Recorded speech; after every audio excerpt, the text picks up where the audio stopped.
Apa maksud hadis Nabi SAW? Islam ini datangnya asing. Bukan asing kedai kopi, asing janggal, ghuraba, gharib. Itu asing, orang lihat macam pelik gitu. Dan kembali juga asing. Akhir zaman ini asing, bagaimana orang semua sibuk bertumpu kepada dunia. Sedangkan minggu lepas ada saya sebut di dalam hadis itu, Allah semenjak apa? Mencipta dunia. Wa annahu subhanahu mundu khalaqaha ma nazara ilaiha. Ketahuilah, sesungguhnya Allah, wa annahu subhanahu wa ta'ala, tidak pernah memandang dunia semenjak ia dicipta. Allah tidak pandang dunia, tidak mahu melihat pun dunia apabila sudah dicipta. Dunia ini yang dipenuhi dengan syahwat apalah. Jadi kita bagaimana buang dunia? Maksudnya ini kita kontrol nafsu kita, yang mana saya ada sebutkan 7. Daripada nafsu amarah, kemudian ke nafsu lawamah. Kita kontrol nafsu kita ni. Kita bersungguh-sungguh kontrol. Apabila kita bersungguh-sungguh kontrol untuk dekat kepada Allah, jalan Allah ini, jalan orang yang berada di landasan Allah ini apa? Itulah nama di sabilillah, di jalan Allah.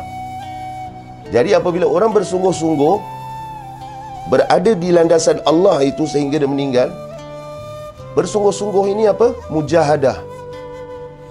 Jadi dia meninggal dalam keadaan mujahadah fi sabilillah, itu jihad fi sabilillah. Jihad nafsu, itu yang dikatakan Nabi SAW, jihad yang lebih besar ialah jihad nafsu. Ya, faham? Jadi pasti ada pengkhianatan daripada keluarga sendiri. Semuanya bertumpu ke dunia. Kemudian kita kata tak apalah. Contoh ini paling common di Singapura. Kerja ada CPF. Tiba-tiba nak berhenti kerja kerana apa? Nak fokus solat 5 waktu. Berjemaah lagi. Tahu tak apa hukum berjemaah ni sebenarnya? Kalau di Singapura ni mungkin kita ada excuse lah sebab tidak ada surau. Hanya harapkan masjid-masjid. Masjid pun tutup. Tapi di Malaysia ada surau, ada masjid. Hukumnya sebahagian besar ulama menyatakan wajib, bukan fardu, wajib. Dan juga ada sebahagian lagi ulama menyatakan sunat muakkad, hampir kepada wajib. Tapi kita ambil apa? Sunat. Ini masalah ni. Kata cinta Nabi tapi masalah. Jadi hendak solat berjemaah, kemudian katalah kita nak bawa Grab food ke, nak bawa Panda ke, Food Panda, Deliveroo ke, bermacam-macam lagi, akan ditentang oleh ahli keluarga kita. Mungkin yang tua-tua, kenapa engkau ni? Walaupun kita beri sebab kita hendak solat 5 waktu, tetapi ahli keluarga yang tua akan kata apa?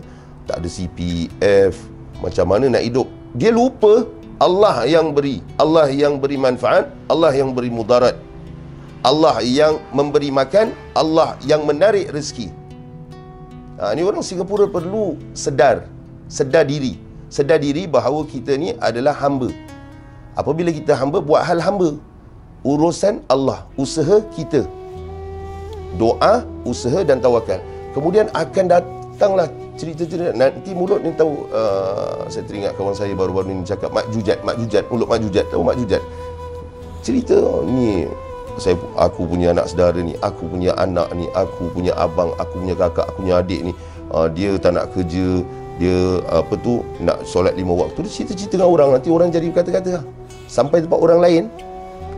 Daripada Tempidin yang cerita sampai ke Bedok, sampai ke Merimprit sampai ke Clementi sampai ke hujung Tanjung Tuas, cerita tu dah jadi lain. Last jadi dia ni pemalas kerja, alasannya nak solat jemaah. Macam tu. Ini semua pengkhianatan. Jaga baik-baik. Orang kalau sudah sedar, sepatutnya bersyukur. Ahli keluarga ni, yang lain semua terplay out, nak kerja setengah mati. Ibadah separuh-separuh, setengah-setengah. Tapi kerja setengah mati, ibadah setengah-setengah. Ini masalah besar orang kita. Sebab itu perlu kita pupukkan tasawuf dan juga tauhid, yakni mengenal Allah. Mengenal Allah ni bukan sudah kenal Allah tidak perlu solat, tidak. Kita kenal Allah tu yang memberi kita rezeki. Kita yang mencari usaha sunatullah. Ya.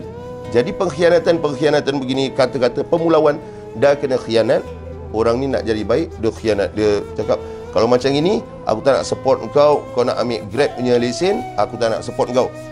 Adik dia lah kata, adik dia nak ambil Grab punya lesen, aku tak nak support kau. Kau pandai-pandailah cari sendiri. Dia tak nak support orang yang nak dekat diri pada Allah. Sebenarnya tiap-tiap bulan tu dia boleh support adik dia nak beli apa dia boleh support. Tapi adik dia nak dekat pada Allah, nak ambil Grab lesen, dia tak nak support. Itu masalah tu. Masalah besar. Itu pengkhianatan yang besar. Kerana apa? Memalingkan orang daripada hendak mendekati diri pada Allah. Sama juga dengan Abu Jahal. Abu Jahal orang nak sembah Allah. Apa dia buat? Jangan. Ada tak dia khianat? Nabi SAW nak buat baik. Apa dia buat? Bermacam-macam cara dia tahan Nabi SAW daripada membawa orang kepada Allah. Sama juga orang-orang sekarang.